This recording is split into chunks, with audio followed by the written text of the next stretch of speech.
Hora nato berriz nire txapa hoietako batekin, ez? Eta horrengoan bada, esateko ni euskaldun berria naizela. Euskaldun berria esateak ez dauka zentzu gehiagirik, ez? Edo euskalduna zara edo etzara. Baina garai batean oso ondo markatuak geunden gainera eta bageneraban estigma hori, ez? Ni adibidez euskaldun berria esan da, ni nagusitan ikasi nuen euskara, naiz inoiz ere iritsiko benetako euskaldun izatera. Neurri handi batean ere egia da, aitortu behar dizuet.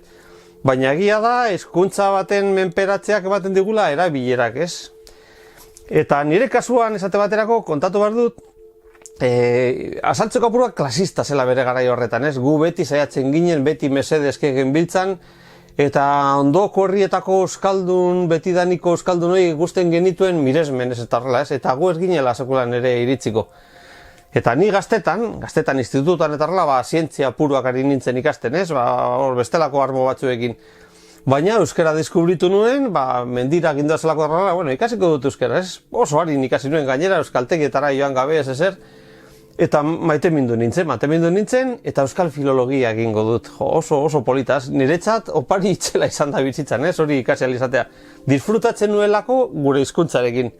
Eta neurri handi batean ere hor nuen zulotzo bat ere betetzen nuelako.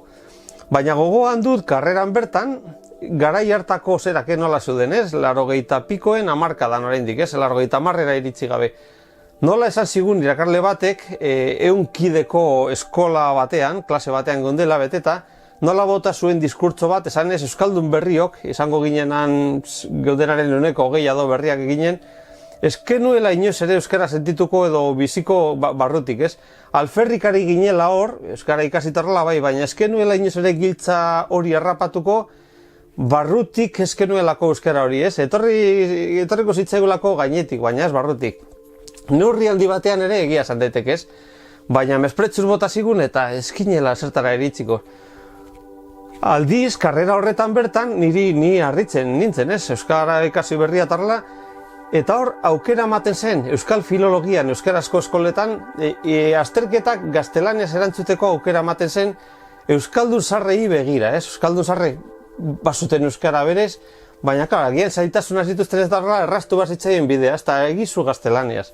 Nahi baldin baduzu azterketa, zezu horrelakoa zara. Eta hor konturatu nintzen, gu euskaldun berriak esango gara, baina benetan euskara menperatzen dugunok eta alegin bat egiten dugunok gu beste batzu gara, euskaldun berriok, ez?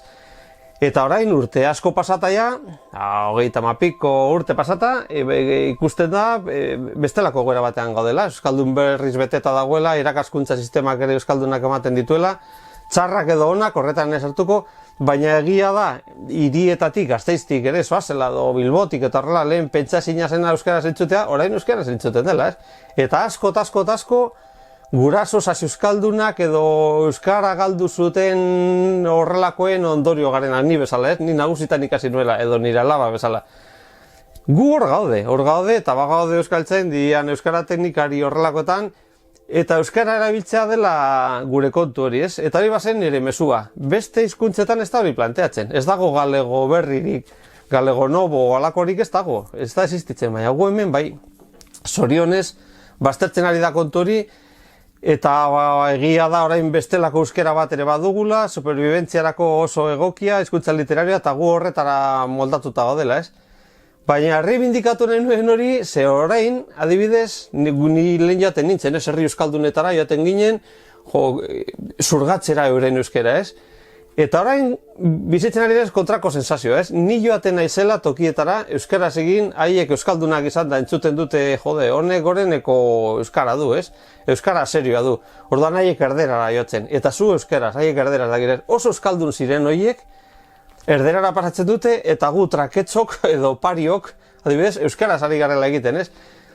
Pozgarria da, nolabait ere, ibilbide honen ostean, ni horrelako tokietara euskararen erabilera eramatea. Horrekin ja, ordaindutzat ematen ditu nire zor guztiak, ez? Eta horrekin pozik. Beraz, euskaldun berri, euskaldun zarre edo txorrada horiek guztiak alde batera utzita, hemen gakoa da erabiltzea. Euskaldunak euskaldunari euskeraz. Eta ez da, ez planik, ez hostia edo kanpainari behar. Hori, euskaldun bat aurrean dugunean, pentsatu barik, euskaraz egin behar diogu, eta horrekin badugu mundua konponduta. Ez duzu ikusten? Venga, eta nik bai, gu bezalako gere sentitzen dugu euskara barrutik, ez? Ez irakarle arki esan ziguna. Venga, Agur!